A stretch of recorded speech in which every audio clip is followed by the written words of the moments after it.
करू का? हे काय आहे तर एक AI म्हणजे आर्टिफिशियल इंटेलिजन्स आणि IoT बेस असणारा सेन्सर आहे. थोडक्यात काय की आपलं जे काही म्हणजे आपण शेतकरी आपण म्हणतो एक थोडक्यात ढोबळमानाने शेती होती, जी पारंपरिक शेती चुकीची नाही म्हणता येत त्याला, पण एक ढोबळमानाने एक अंदाजे शेती त्याला कुठेतरी तंत्रज्ञानाचा आधार आहे. याच्यामध्ये टोटल 12 सेन्सर आहेत. या 12 सेन्सरचा अभ्यास करून ते काय करणार आहेत, तुम्हाला तुमच्या पिकामध्ये ज्या रोजच्या तुमच्या प्रॅक्टिसेस आहेत त्याला तंत्रज्ञानाच्या आधारे अॅक्युरसीकडे आणून तुमचा खर्च कमी करणार आहे. कसं? याच्यामध्ये 12 सेन्सर आहेत. पहिलं जे तुम्ही बघता तिकडे ते गोल फिरतंय तो वाइंड स्पीडचा सेन्सर आहे. तुमच्या म्हणजे आता प्लॉट मध्ये किती हवा चालली त्याचं कॅल्क्युलेशन तुमच्या मोबाईल ऍप मध्ये येतंय. इकडे वाइंड स्पीड ते वाइंड डायरेक्शन म्हणजे हवेची दिशा कोणती आहे, जे की फवारणी करताना वगैरे आपल्याला त्याचा अंदाज लागू शकतो. इथे हे पर्जन्यमापक आहे. पाऊस किती झाला, समजा आपल्या इकडं नारायणगावला इथं वेदर स्टेशन आहे, पण नारायणगावात पाऊस होणारा वेगळा, पिंपळवंडीला पाऊस होणारा वेगळा, इकडे जुन्नरला होणारा वेगळा आहे. तर तुमच्या प्लॉटमध्ये किती पाऊस झाला किती नाही हे तुम्हाला याच्यावरून कळून जातं. ही पूर्ण जी सिस्टीम आहे ही सगळी सोलार ऑपरेटेड आहे. याला काही तुम्हाला बाहेर एक्सटर्नल काही बॅटरी वगैरे लावायची काहीच गरज नाही. किती छोटी डबे दिसते तो आहे लक्स मीटर. तुमच्या म्हणजे कॅनपीमध्ये सूर्यप्रकाशाची तीव्रता किती आहे, म्हणजे प्रत्येक झाडाला त्याचा अन्नद्रव्य तयार करण्यासाठी सूर्याची गरज आहे. मग ते किती पडलंय आजचं ऊन थोडंसं कमी आहे तर मग ते किती घेते ह्याचं ते कॅल्क्युलेशन करतं. हा BME सेन्सर आहे इथं. याच्यामध्ये तुमच्या प्लॉट मधलं टेम्परेचर, ह्युमिडिटी आणि एअर प्रेशर म्हणजे हवेचा दाब, आर्द्रता आणि तापमान या सगळ्या गोष्टी इथून कॅल्क्युलेट होतात.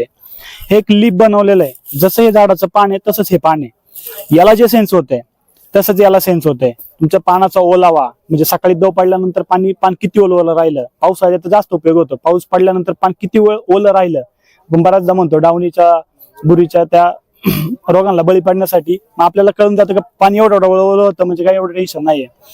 त्याच्यानंतर तुम्ही खाली बघता हे सॉइल मॉइश्चर सेन्सर आहेत. हा प्रायमरी सॉइल मॉइश्चर सेन्सर आहे. म्हणजे काय, पांढऱ्या मुळ्यांच्या कक्षेमध्ये बसवणारा सेन्सर. आणि हा सेकंडरी, जिथपर्यंत तुमची खालची मुळी आहे तिथं तो बसवलेला आहे. हा सॉइल टेम्परेचरचा सेन्सर आहे. हे 3 सेन्सर काय काम करतात, तुमच्या मातीचं तापमान, तुमच्या मातीचा ओलावा हे कंटिन्युअसली चेक करतात. हे सगळे 12 सेन्सर मी तुम्हाला जे सांगितले हे 12 सेन्सरचे प्रत्येकाचे 1-1 तासाचा डाटा हा तुमच्या ऍप मध्ये अपडेट होत राहतो. AI काय काम करतं, ह्या सगळ्याचा डाटा एकत्रित करून तुमच्या पिकाला पाण्याची गरज कधी आहे, तुमच्या पिकाला म्हणजे एखादा रोग येणार आहे तर त्याचं प्रिव्हेंटरी तुम्हाला माहिती दिली जाते अगोदर. कारण कोणताही रोग हा आपल्या पिकामध्ये ऑलरेडी असतोच. त्याला ज्यावेळेस अनुकूल परिस्थिती येईल त्यावेळेस तो उद्भवतो. मग तो जेव्हा येणार आहे त्यावेळेस त्याला एक ठराविक वातावरण असतं, ठराविक आहे, ते प्रत्येक रोगाचं ठरलेलं आहे. ते जेव्हा वातावरण तयार होईल त्यावेळेस तुम्हाला प्रिव्हेंटरी सांगितलं जाणार की हा रोग येऊ शकतो, तुम्ही हे औषध मारा. तुमचा आल्यानंतर कंट्रोल करण्यापेक्षा यायच्या आधीच तो कंट्रोल होणार आहे, तर ते तिथं तुमचे पैसे वाचणार आहे. पाण्याचं सांगायचं झालं तर तिथं लिहिलंय अचूक सिंचन सल्ला. 100% पाण्याची हमी देतो आम्ही. पाण्याची हमी एवढ्यासाठी की आपण एक जनरल प्रॅक्टिस असते 5-6 दिवसानंतर पाणी देणे, किंवा प्रत्येक शेतकऱ्याची वेगळी ठरले असते त्याच्या जमिनीच्या प्रकारानुसार. तर होतं काय, याच्यामध्ये सेन्सरद्वारे तुम्ही काय करता, आजचं वातावरण वेगळं आहे, उद्याचं वातावरण वेगळं आहे, मी एक रेग्युलर प्रॅक्टिसने पाणी देत नाही. मग ज्यावेळेस सेन्सरला पाणी कमी वाटेल, पूर्ण सिस्टीमचा अभ्यास करून पिकाने पाणी घेतलंय नाही घेतलंय, बऱ्याच वेळा समजा दव पडलं, ह्युमिड वातावरण आहे, तर झाड काय करतं, पानातूनच पाणी घेतं. ते काय मुळ्यांपाशी जात नाही, कारण त्याला ते अवघड आहे, पानातून सोपं आहे. मग ते खालचं पाणी तसंच राहतं.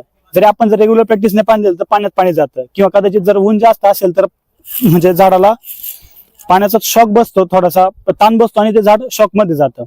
तर अशा वेळेस काय होतं, याने वापसा कंडिशन कंटिन्यू मेंटेन राहते. तुमची पांढऱ्या मुळ्यांची संख्या म्हणजे पांढऱ्या मुळ्या चांगल्या ऍक्टिव्ह राहतात, जी तुम्ही खतं दिली ते अपटेक चांगलं होतं.